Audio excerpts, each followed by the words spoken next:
अगर आपने पिछले 30 दिनों में यानी एक महीने में सुज़लॉन एनर्जी का चार्ट देखा होगा तो आपके मुंह से भी यही निकला होगा कि अरे वाह, ये तो कमाल हो गया।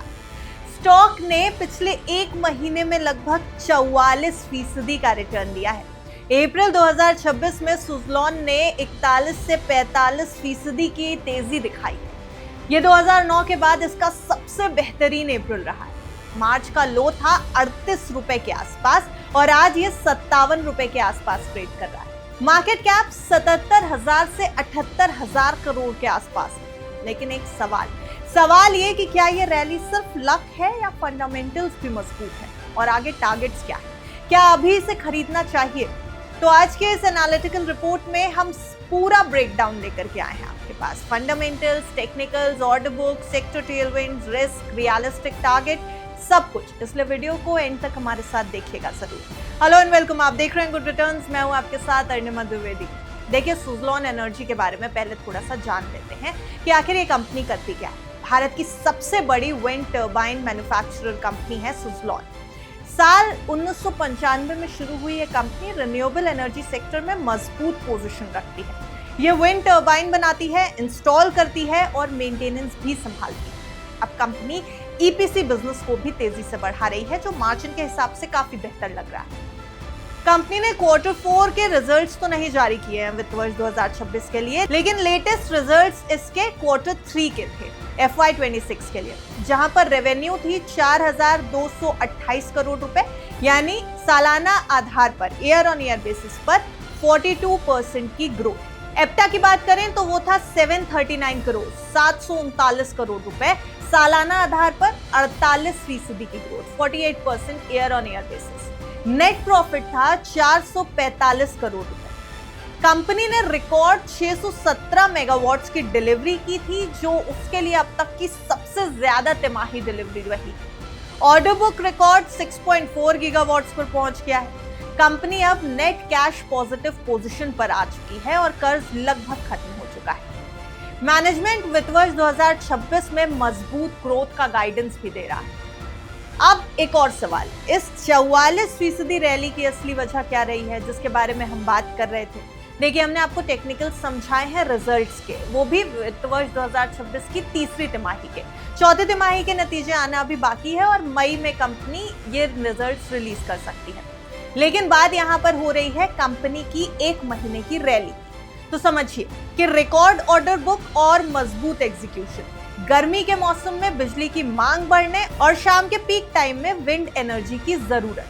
अब यूरोप के लिए नया ब्लू स्काई प्रोडक्ट और प्लेटफॉर्म लॉन्च, 5 मेगावाट और 6.3 मेगावाट टर्बाइन और इंस्टीट्यूशनल खरीदारी में बढ़ोतरी, ये सारे फैक्टर्स बेहद इंपॉर्टेंट है। और अब सबकी नजर है क्वार्टर 4 के रिजल्ट्स पर, जो मई 2026 के पहले हफ्ते में घोषित होने वाले हैं। एनालिस्ट की जो एक्सपेक्टेशन है वित्त वर्ष 2026 की चौथी तिमाही से, वो भी आपको बताते हैं। जेएम फाइनेंशियल्स की माने तो रेवेन्यू लगभग 5,708 करोड़ रुपए पर रह सकती है, यानी सालाना ग्रोथ दिखेगी 50.6% की। एप्टा को लेकर के जेएम फाइनेंशियल का कहना है कि ये 1,068 करोड़ रुपए पर रह सकता है और नेट प्रॉफिट 888 करोड़ रुपए पर। वहीं सिस्टमैटिक्स का कहना है कि रेवेन्यू लगभग 5,250 करोड़ रुपए और एप्टा 1,060 करोड़ रुपए का रह सकता है, एक्सपेक्टेशन है ये सिस्टमैटिक्स की।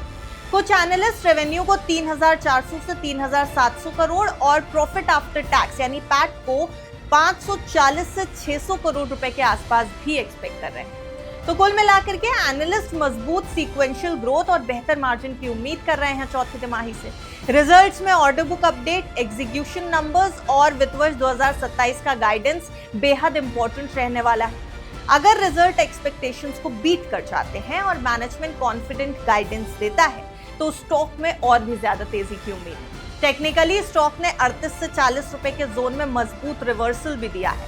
हाई वॉल्यूम के साथ ब्रेकआउट हुआ है। 52 से 53 रुपए मजबूत सपोर्ट जोन है। अगर 60 से 62 रुपए के ऊपर सस्टेन कर गया ये प्राइस तो अगला टारगेट हो जाएगा 70 से 75 रुपए तक का।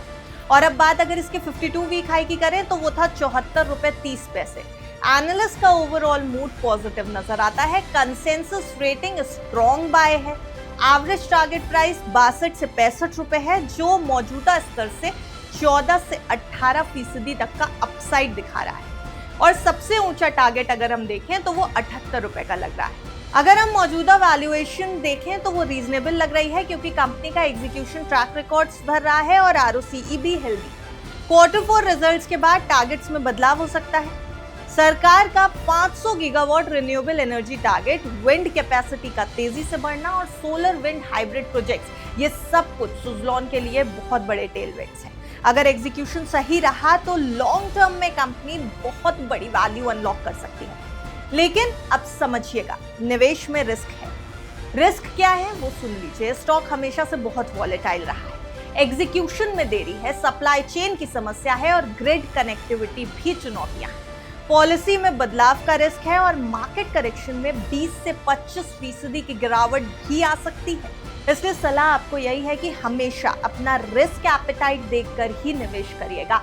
सुज़लॉन की बात करें तो इसका ऑल टाइम लो मार्च 2020 में ₹1.56 का रहा था और आज का लेवल देखेंगे तो 57 रुपए कंपनी ने ऑल टाइम लो से लगभग 3560% यानी 36 गुना से भी ज्यादा की जबरदस्त रिकवरी कर ली है। ये दिखा रहा है कि कंपनी दिवालिया होने की कगार से वापस आई है। Date reduction, operational turn around और रिन्यूएबल एनर्जी सेक्टर में सरकार के सपोर्ट की वजह से ये रिकवरी मुमकिन हुई है। और पिछले एक साल का लो अगर देखेंगे तो ₹38.19 रहा, जिससे अभी तक कंपनी 50% की रिकवरी कर चुकी है। तो फाइनल वर्डिक्ट ये है कि सुज़लॉन के फंडामेंटल्स अब पहले से काफी मजबूत दिख रहे हैं।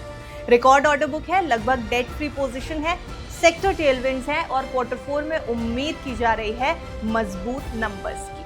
शॉर्ट टर्म में 62 से 65 रुपए का टारगेट रियलिस्टिक लगता है, लेकिन लॉन्ग टर्म में 75 से 90 रुपए की संभावना है और अगर सब कुछ प्लान के अनुसार चला तो ही ये नंबर्स आएंगे। इसलिए ध्यान दीजिएगा, ये जो नंबर्स हमने आपको बताए हैं ये इन्वेस्टमेंट की सलाह नहीं थी। बाजार में रिस्क है, खुद का रिसर्च जरूर करिएगा। हमने आपको सुज़लॉन की अब तक की परफॉर्मेंस बताई है, इसलिए अगर आपको कहीं भी निवेश करना है, कहीं भी पूंजी लगानी है, फाइनेंशियल एडवाइजर से सलाह जरूर ले लीजिए और सिर्फ उतनी ही पूंजी लगाइएगा जितना आप होने का रिस्क उठा सकते हैं, क्योंकि बाजार उतार चढ़ाव के बीच जूझ रहा है। वैसे आपका सुज़लॉन पर क्या व्यू है और Q4 रिजल्ट से क्या उम्मीद है, हमें कमेंट सेक्शन में जरूर बताइए। देखते रहिए गुड रिटर्न्स।